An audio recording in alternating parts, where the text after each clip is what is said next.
Salut à tous, c'est un Dédé, on se retrouve pour une nouvelle vidéo, donc quelque peu un peu spéciale, hein. Comme vous pouvez voir, je vous ai mis dans une ambiance cosy, posée, tranquillou, dans une ambiance pour Halloween.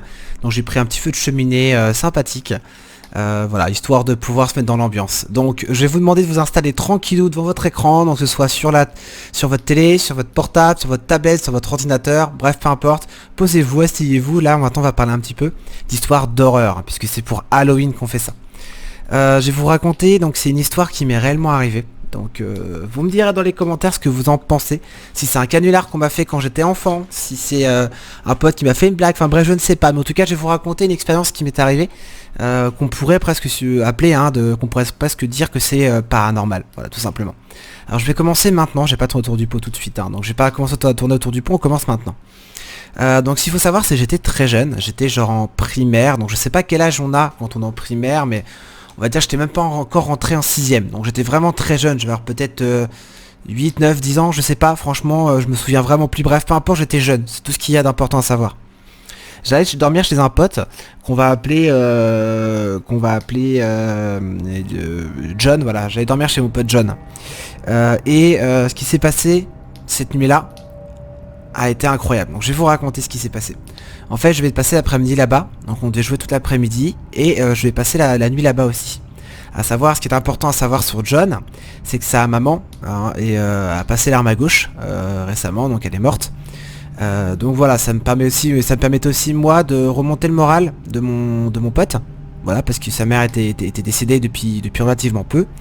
Et il n'avait pas reçu de copain depuis. Donc j'étais le premier copain qui recevait pour passer la soirée avec lui, etc. Donc voilà, c'était assez important pour moi aussi. Je voulais vraiment qu'il soit content de sa soirée, parce que pour moi je trouvais ça important quand même qu'il aille bien, et puis que voilà. En bref, voilà, je vous explique un peu mon état d'esprit. Donc j'étais invité à passer l'après-midi là-bas. Ça s'est super bien passé, hein. J'ai joué toute l'après-midi avec lui. On jouait au Lego, on jouait à tout ce qu'on avait, enfin je sais plus forcément, je crois que c'était Bionicle à l'époque, donc c'est pour vous dire, on a joué toute l'après-midi, et je vais pas forcément rester le soir de base, c'était pas forcément prévu, on en avait parlé, ça pouvait se faire, mais voilà, c'était prévu sans trop prévoir quoi.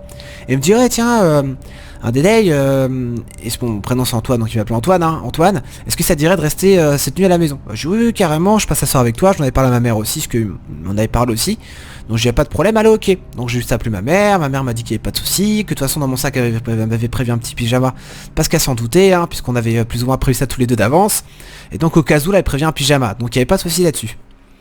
Donc la soirée s'annonce bien, on joue, on déconne, on se raconte des trucs d'horreur, etc. Parce qu'on aimait bien se faire peur la nuit. Et vient le moment maintenant, ça devient un peu plus compliqué, vient le moment du sommeil. Son père vient nous chercher, il n'y avait plus que son père dans la maison, donc à savoir que c'est une grande maison, hein, ça aura son importance aussi. Son père vient nous chercher, il nous dit, bon les gars vous sortez de la salle de jeu, maintenant il est l'heure d'aller se brosser les dents, machin et tout, on a mangé, on se brosse les dents, tout ça, on a regardé le film du soir et tout, allez maintenant vous coucher. Donc ce qu'il faut savoir sur cette maison, c'est que il y a un grand escalier, donc l'étage du bas, c'est vraiment le salon, la cuisine, le machin, c'est vraiment l'étage qui nous était pas utile à nous les enfants. On montait, donc il y avait un long escalier en bois, et on arrivait, ça faisait comme une maison vraiment rectangulaire, mais tout en long en fait si vous voulez. Et dans la partie droite de la maison, il n'y avait qu'une seule chambre d'amis qui était collée à une bibliothèque. Tout ça, en gros une bibliothèque, c'était un espace ouvert avec une bibliothèque et un petit fauteuil. Je sais que je rentre dans un détail, hein, qui n'a pas vraiment d'importance, mais vous allez voir que finalement ça en a un peu pour la suite. Ce qui s'est passé, c'est que voilà, mon pote et son père allaient dormir tout à l'autre bout de la maison, donc à l'opposé. Donc je me suis vraiment retrouvé dans un coin de la maison tout seul. Et son père vient, donc il me dit au revoir, machin, il me dit de passer une bonne nuit, il me dit par contre, et c'est là que ça devient un peu compliqué, c'est qu'il me dit, Antoine, n'oublie pas que ma femme est morte il y a peu, donc elle revient régulièrement la nuit, si tu entends les escaliers craquer, c'est normal, c'est ma femme qui se balade un peu dans la maison, comme elle aimait bien le faire la nuit parce qu'elle faisait des insomnies. Sur le coup je dis ok, pas de problème, ça marche, je l'ai trouvé un peu bizarre, mais je me suis dit bon bah voilà, il est encore sous le choc et tout. Mes parents m'avaient dit que voilà, de toute façon quand tu perdais quelqu'un d'important, tu pouvais, quelqu'un que t'aimais à ce point là et tout, tu pouvais avoir pas quelques séquelles, mais que tu avais du mal à t'en remettre, ce qui était normal. Donc sur le coup j'ai pas été plus inquiet que ça. À savoir que chez mes parents, parce qu'à l'époque j'habitais encore chez mes parents, il y avait aussi un escalier en bois, et plusieurs mêmes escaliers en bois dans la maison, qui faisait que j'avais l'habitude d'entendre l'escalier craquer la nuit, le bois je savais que ça travaillait, donc pas d'inquiétude. La nuit se passe très bien, honnêtement, pas trop de soucis à me faire jusqu'à... j'ai envie d'aller faire pipi jusqu'à peut-être 2-3 heures du matin. Je commence à être réveillé par des bruits. J'ai envie d'aller faire pipi en même temps, donc je me réveille, je me dis bon c'est mon imagination qui me joue des tours. Je sors de la pièce, je vais faire pipi, je reviens, je m'en mets dans mon lit, peinard et tout. Je commence à retomber de sommeil, et j'entends les escaliers qui grincent. Comme si quelqu'un montait pas par pas par pas. Comme si vraiment quelqu'un montait marche par marche quoi. Je me dis bon, à tous les coups c'est mon pote qui doit me faire une blague. J'essaie de sortir presque énervé en mode ouais laisse-moi dormir, je suis crevé, donc je sors, et là je vois personne dans l'escalier. C'est là que ça devient un peu compliqué. Je me pose des questions, je me dis attends Antoine, reprends-toi, hein, chez tes parents c'est des escaliers en bois, ça travaille, il y a que du bois partout, donc c'est normal qu'il y ait du bruit. C'est pas anodin, enfin c'est anodin quoi, c'est des choses qui peuvent arriver, il n'y a pas de problème. Sauf qu'il s'avère que au moment où je referme la porte, clac, donc moi ma porte donnait en plein sur l'escalier, hein, voilà, ça j'ai oublié de vous dire, mais dès que j'ouvrais la porte, je faisais un pas dehors, je sortais de la pièce et j'avais la vue sur l'escalier. Et c'est là que je me suis rendu compte que dès que je fermais la porte, boum, les bruits recommençaient. Donc je me suis dit c'est forcément un de mes copains qui me fait une blague en fait. Je me suis dit c'est forcément mon pote qui me fait une blague, ou son père, ou quelqu'un, enfin pour moi ça pouvait pas être paranormal. Je décide de fermer la porte et de me cacher. Pas un bruit. J'attends 20 minutes, pas un bruit. Et d'un coup je vois un bouquin de la bibliothèque qui tombe et qui s'ouvre, donc qui tombe sur le fauteuil qui était juste en dessous de la bibliothèque et qui s'ouvre sur la page 53 ou 54, je sais plus exactement, bref on va dire 53, la page où il y avait un marque-page. Donc je me dis c'est un hasard, je me lève, je me dis bon je vais paniquer pour rien, puis j'étais jeune en plus je faisais facilement des films, je prends le bouquin, je le ferme, je le range dans la bibliothèque et je retourne me coucher. Et boum, j'entends les bruits de pas et quelques secondes après le bouquin qui tombe. Je rouvre la porte, je regarde, page 53, la même page que tout à l'heure, mis sur le marque-page. J'essaie de fermer le bouquin, de le remettre, de fermer la porte, rester dans le couloir debout à attendre, et boum, le bouquin retombe. Exactement, même endroit, page 53, ça s'ouvrait à la même page à chaque fois. Je me dis c'est pas possible, on me fait une blague, c'est un canular et tout, c'est pas grave. Et je referme encore une autre fois, je le remets dedans, puis il se passe plus rien pendant 20 minutes, je retourne me coucher. Et donc forcément là toujours inquiet, stressé, j'avais peur que en fait je me rendais pas vraiment compte, je pensais que mon pote allait venir avec un masque de Scream ou quoi me faire peur en pleine nuit, donc j'étais vraiment sur mes gardes, mais je me rendais pas compte de ça en fait. Et je commence à me rendormir tranquillou, enfin à m'endormir, à essayer de mettre dans mon lit, et boum, de nouveau le bruit, et enfin le bouquin qui tombe, le même bouquin qui tombe. J'ouvre la porte une ultime fois, et je me dis attends, c'est là que je percute, je me dis attends, si c'était mon pote, il a pas le temps de arriver, faire tomber le bouquin, l'ouvrir, s'en aller. Surtout qu'en plus c'est du bois donc j'entendrais tout. Et la seule possibilité pour se cacher, ça aurait été de courir au fond du couloir et de tourner à droite. Donc le temps que je sorte au moment où j'entends le bruit, c'est impossible que mon pote ait le temps de se cacher. Ou alors il a une cachette que je vois pas ou je connais pas, mais c'était impossible. Bref, la nuit se prolonge comme ça, donc j'ai très très mal dormi, ce qui est normal. Et le lendemain, donc son père vient me réveiller, enfin c'était mon pote qui va me réveiller pour qu'on descende. On arrive en bas, son père avait préparé le petit déjeuner et me demande si j'ai bien dormi. Par politesse, je me permets de dire ah oui j'ai bien dormi, voilà parce que je suis poli, donc je voulais pas non plus dire voilà. Je voulais pas non plus dire j'ai passé une mauvaise nuit quoi, parce que voilà ça se fait pas forcément chez les gens. Donc je lui dis juste que j'ai eu envie d'aller faire pipi dans la nuit, que j'ai entendu un peu de bruit et que voilà quoi, ça m'a un peu fait peur sur le coup, mais ça s'arrêtait là. Et là, son père me regarde très calmement, pendant qu'il mangeait, il me dit attends, ne me dis pas, tu as entendu l'escalier qui grince? Je dis oui. Il me dit tu as eu le bouquin de je sais plus quel truc, je crois que c'était un truc religieux, je sais plus quoi. Bref, t'as eu tel bouquin qui est tombé à telle page sur le. Donc qui est tombé sur le fauteuil et qui s'est ouvert à la page 53. Je lui dis bah ouais totalement, comment vous savez, enfin je reste un peu con quoi sur le coup. On me dit ah, ça c'est normal, c'est ma femme, quand elle est morte elle a jamais pu finir son bouquin. Donc normalement elle aimait bien à la nuit quand elle faisait des insomnies se lever, monter les escaliers, se mettre dans l'espace bibliothèque, donc qui était ouvert que à ma chambre, en fait dans l'espace bibliothèque, s'asseoir sur le fauteuil et lire son bouquin. Et elle adorait lire et elle a jamais pu finir son bouquin et avant de mourir, donc je sais pas comment elle est morte, hein, je vais pas demander non plus, c'était trop comment dire, trop indiscret pour moi, donc j'ai pas osé demander, mais il m'a dit qu'avant de mourir, elle m'avait dit qu'elle aurait voulu finir le bouquin, qu'elle aimerait bien le finir, elle a jamais réussi. Du coup, depuis plusieurs nuits, ça fait un moment que ça dure, ma femme se promène dans la maison, et elle fait toujours tomber le bouquin à l'endroit où elle aimait bien s'asseoir, à la page 53 avec le marque-page rouge. Je lui dis bah c'est exactement ça que j'ai vu dans la nuit, vous me faites une blague et tout. Et je le vois très sérieux, il me dit non, on rigole pas avec ce genre de choses. C'est ma femme qui se manifeste la nuit. Elle est pas dangereuse, elle est pas méchante, c'est juste que voilà, elle avait besoin de finir son bouquin, elle a jamais réussi à le finir. Donc elle est vraiment restée bloquée là-dessus.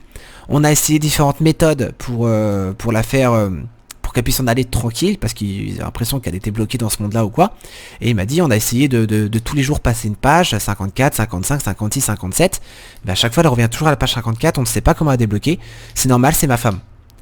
Sur le coup, je me suis dit, voilà, c'est une blague ou quoi, ça serait de mauvais goût, ça serait très malsain et vraiment de mauvais goût, mais c'est forcément une blague, honnêtement, je voulais pas y croire, quoi. Et bon, bah, c'est pas grave, hein, 10 ans plus tard, donc il s'est passé ce qui s'est passé, j'en ai parlé à mes parents s'en moquaient de moi en me disant, mais non, tu flippes pour rien, c'est pas possible et tout, ils m'ont pas cru. Et 10 ans plus tard, donc j'avais perdu trace de ce pote John, hein, justement, parce que voilà, nos chemins on va dire, sont séparés. 10 ans plus tard, je le recroise totalement par hasard et je lui pose la fameuse question qui me brûle les lèvres.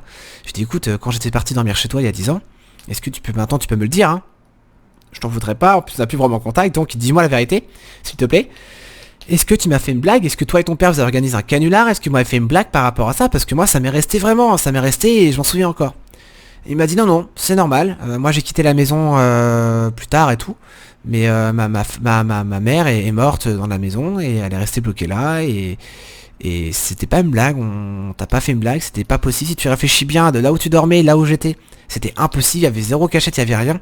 Donc c'était vraiment pas une blague, c'était vrai et ma mère est toujours bloquée dans cette maison. Voilà. Donc imaginez-vous vivre ça. Donc si jamais vous aviez des idées sur le comment le pourquoi du comment, si c'était une blague, si y avait une solution, s'il y avait, je sais pas, peut-être un objet, genre, je sais pas, un truc qui aurait pu faire tomber le bouquin, ou les bruits de pas, je sais pas, voilà, dites-moi vos idées.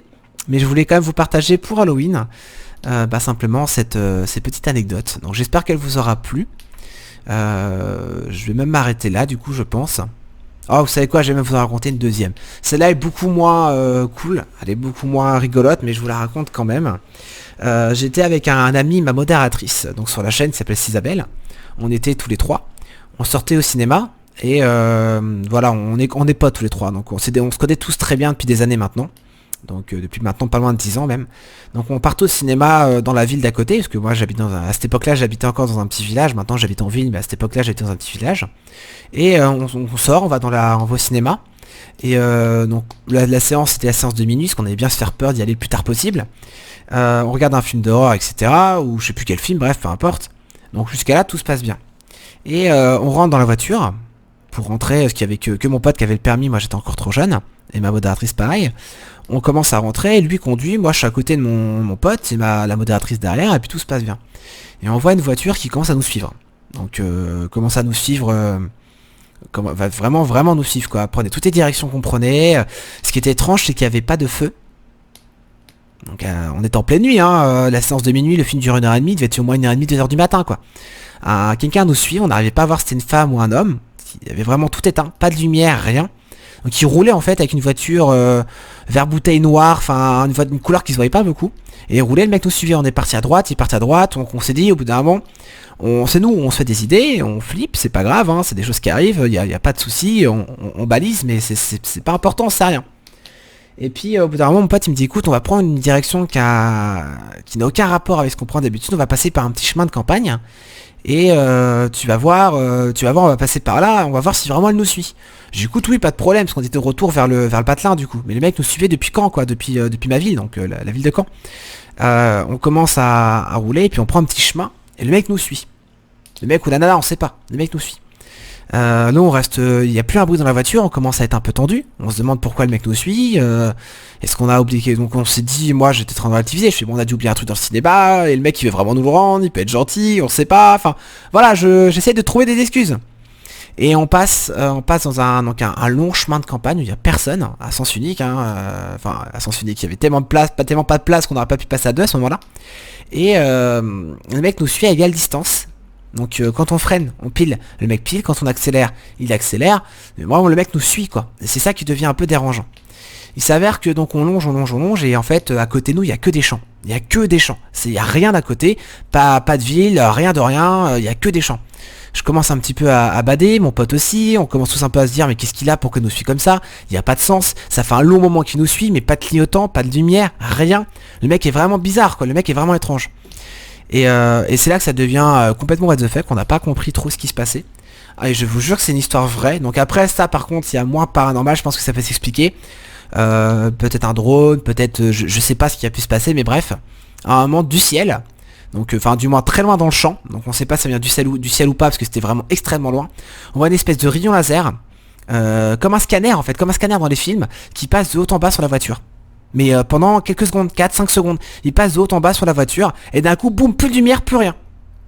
Nous on reste con, on fixe vers le... Forcément il y avait personne en face de nous donc on pouvait rouler. Enfin parce que moi voilà. On est en train de fixer la lumière et on se dit mais qu'est-ce que c'est que ça? On comprend pas tout de suite quoi. Et vraiment un rayon laser vert qui passe de haut en bas quoi. Donc c'est une histoire que je voulais pas raconter parce que sinon on va me prendre pour un mytho etc. Mais ça m'est vraiment arrivé. Et quand on s'est tourné, donc nous on s'est même on a même ralenti, on a regardé ça, on n'a pas compris quoi. Et au moment où on s'est tourné, nous, le mec a fait demi-tour d'un coup, mais hyper brutalement, et s'est barré dans l'autre sens, en sens inverse. Et s'est barré. Et il a roulé très vite. On n'a jamais compris ce qui s'était passé. Donc c'est tout ce qui s'est passé. Rien de, on n'a pas vu d'apparition, on n'a pas eu de fantôme, on n'a pas vu tout ça, attention. Mais on est resté vraiment bête. Donc si jamais vous avez des idées sur ce qui aurait pu se passer, quelles explications ça aurait pu avoir, je suis clairement preneur. Donc voilà, je compte sur vous. Donc il n'y a pas de vidéo, il n'y a pas de photo, il n'y a rien parce que bah c'était pas prévu. Moi je sortais du cinéma avec mon pote, avec mon portable dans la main, tranquillou, il y a un mec qui nous suit, bon bah on commence un petit peu à bader, mais voilà, on n'a pas fait attention, puis à cette époque-là on était plus jeunes, donc j'ai pas forcément le réflexe de noter la plaque d'immatriculation, d'en parler à la police, etc. Puis finalement c'était rien passé, le mec nous était pas rentré dedans, il nous avait pas agressé, donc il n'y avait pas de raison non plus qu'on aille se plaindre de ça quoi. Mais voilà, en tout cas je vous ai fait part de mes expériences à moi qui sont quelque peu originales on va dire. Donc voilà, j'espère que ça vous aura plu en tout cas pour l'event Halloween. C'est pas fini, donc Halloween ça dure 3 jours chez moi. Donc normalement ça dure juste une journée le 31 octobre. Mais voilà, moi je voulais faire 3 jours d'event Halloween. Donc tous les jours vous aurez une petite vidéo sur Halloween. Donc là c'est la première de la série, puis vous en aurez 3 du coup. J'espère que ça vous plaira. Je compte vraiment sur vous pour me dire ce que vous en pensez. Je vous remercie d'avoir regardé, je vous dis à plus tard pour la suite. Ciao ciao.